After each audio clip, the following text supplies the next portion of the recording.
नमस्कार, स्वागत आहे तुमचं माझ्या चॅनलमध्ये।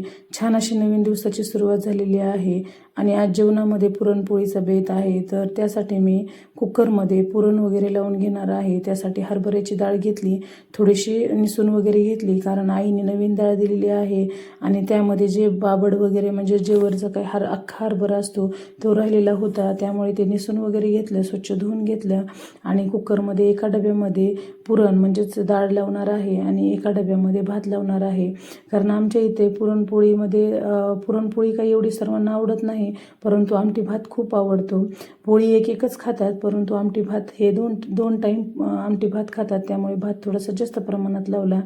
माझं डाएट सुरू आहे, त्यामुळे मी काही पुरणपोळी खाणार नाही आणि आंब्याचा सीझन संपत आलेला आहे, तर म्हटलं चला एकदा रसपोळी तर झालीच पाहिजे आणि त्या निमित्तही होईल रसपोळीचं आणि देवाला नैवेद्य देखील होईल।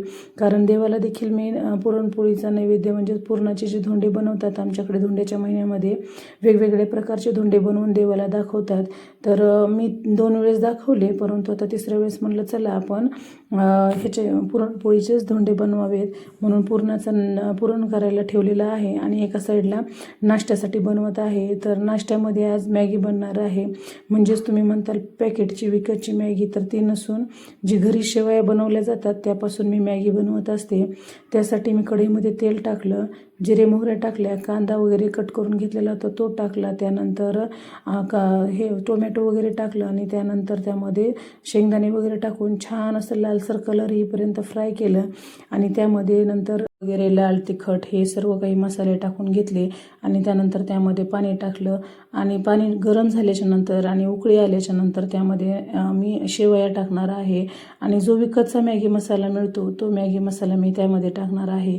कारण मुलांना विकतच्या मॅगीची टेस्ट ही घरच्या आपल्या शेवयापासून बनवलेल्या मॅगीला यावी म्हणून मी ते यूज करत असते। तशाच प्रकारे आज देखील मी मॅगी मसाला टाकलेला आहे। छान असा मॅगी मसाला टाकला, मिक्स करून घेतलं, नंतर पाणी टाकलं आणि त्यानंतर त्यामध्ये ज्या शेवया आपण बनवून आणलेल्या असतात म्हणजेच घरच्या गव्हाच्या ज्या शेवया असतात तर त्या मिक्स करणार आहे आणि हे सर्व काही त्यांना नाश्त्याला देऊन नंतर मला पुरणपोळीचा स्वयंपाक बनवायचा आहे।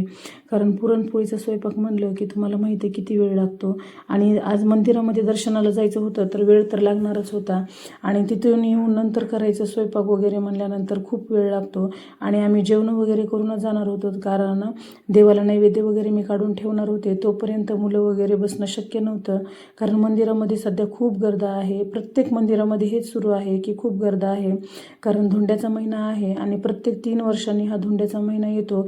तर या महिन्यामध्ये म्हणतात की देवदर्शन वगैरे केलेलं खूप चांगलं असतं आणि दानधर्म देखील केलेला खूप छान असतो, त्यामुळे सर्वजण मंदिरामध्ये येतात आणि खूप गर्दी होतो, त्यामुळे खूप लेट लागणार होता।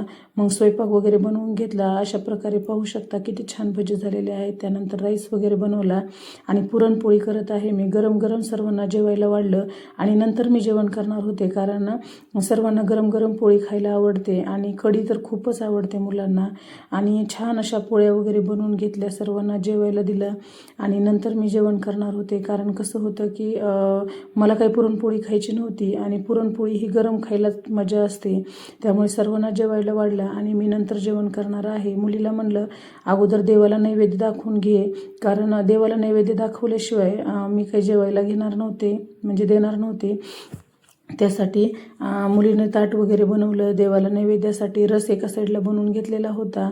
त्यानंतर हे पाहू शकता ताटामध्ये हे पंचपक्वान्न आहे। देवाला देखील आज सर्वजण तयार होऊन निघालेलो आहोत, मंदिरामध्ये दर्शनासाठी छान असं तयार झालो होतं आणि नैवेद्य वगैरे तयार करून घेतलेलं आहे, निघालेलो आहोत मंदिरामध्ये दर्शनासाठी।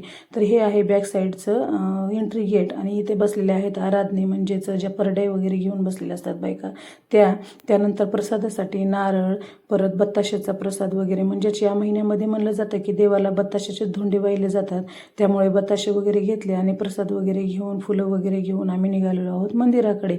तर हे आहे बॅक साईडचा भाग मंदिराचा आणि फ्रंट साईडचा भाग आता आम्ही जाऊन तिकडे जिकडे बारी लागलेली आहे तो आहे फ्रंट साईडचा भाग। तर इथे बारी खूप होती आणि आम्ही गेल्यानंतर तो खूपच भाविक आलेले होते, कारण बाहेर गावून मोठ्या मोठ्या व्हॅन वगैरे आलेल्या होत्या आणि वयस्कर वगैरे मंडळी आलेले होते। तर हे पाहू शकता हे आहे मंदिराचा परिसर। इथे कॉम्प्लेक्समध्ये दुकानं वगैरे आहेत, म्हणजेच इथे देवीचं जे सामान मिळतं म्हणजेच वस्त्र वगैरे, देवाच्या माळा वगैरे हे सर्व काही इथे मिळतं आणि आम्ही खरेदीला देखील इथेच येत असतो। त्यानंतर हे आहे मधला परिसर मंदिराचा. तर खूप भाविक आलेले होते आणि खूप गर्दा होता. तुम्ही देखील व्हिडिओद्वारे मंदिरामधल्या देवीचं दर्शन घेऊ शकता, कारण मी मुखवट्याचा देखील थोडासा व्हिडिओ घेतलेला आहे. ही आहे योगेश्वरी देवी आणि हे पाहू शकता किती सुंदर देवीचं हे रूप आहे. कारण ते देवीचं रूप पाहिल्यानंतर मनाला इतका आनंद होतो आणि ते चेहऱ्यावरचे देवीचा भाव वगैरे खूपच सुंदर. आणि नंतर आम्ही देवीचं दर्शन वगैरे घेतलं आणि नंतर मुलांनी हे शूट घेतलेलं आहे. आणि नंतर बाहेर नैवेद्य वगैरे दाखवून घेतला, कारण देवीच्या मंदिरामध्ये नैवेद्य वगैरे ठेवू देत नाहीत. जे काही नारळ वगैरे देखील आहे तुमचं ते बाहेरच फोडायला सांगतात. कारण त्यामुळे जो नैवेद्य वगैरे आणलेला होता तो मी ठेवलेला आहे. आणि त्यानंतर मी परड्या वगैरे भरून घेत आहे, कारण पीठ मीठ वगैरे मी आणलेलं आहे. आणि धोंड्याच्या महिन्यामध्ये आणि दसऱ्यामध्ये मी करत असते हे असं पीठ बीठ वगैरे आणून परड्या वगैरे भरल्या जातात, कारण इथे 5 परडे ठेवलेले असतात, त्याच परड्या मी भरत असते. ह्या परड्या वगैरे भरून घेतल्या, परड्यांचं दर्शन वगैरे घेतलं. त्यानंतर जो तिथं दिवा असतो तो सतत सुरू असतो, म्हणजे 12 महिने 24 तास हा दिवा सुरू असतो.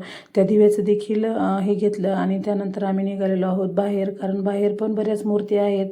तर तिथे नैवेद्य वगैरे दाखवायचा होता, नैवेद्य वगैरे दाखवून घेतला. नंतर होमाचं वगैरे आम्ही सर्वांनी दर्शन घेतलं आणि नारळ वगैरे ओवाळून होमाजवळ नारळ वगैरे फोडून घेतला. आणि त्यानंतर आम्ही निघणार आहोत घराकडे, कारण खूप वेळ झालेला होता आणि मुलं देखील थकलेले होते आणि मुलांचे क्लास होते. व्हिडिओ आवडला तर लाईक, शेअर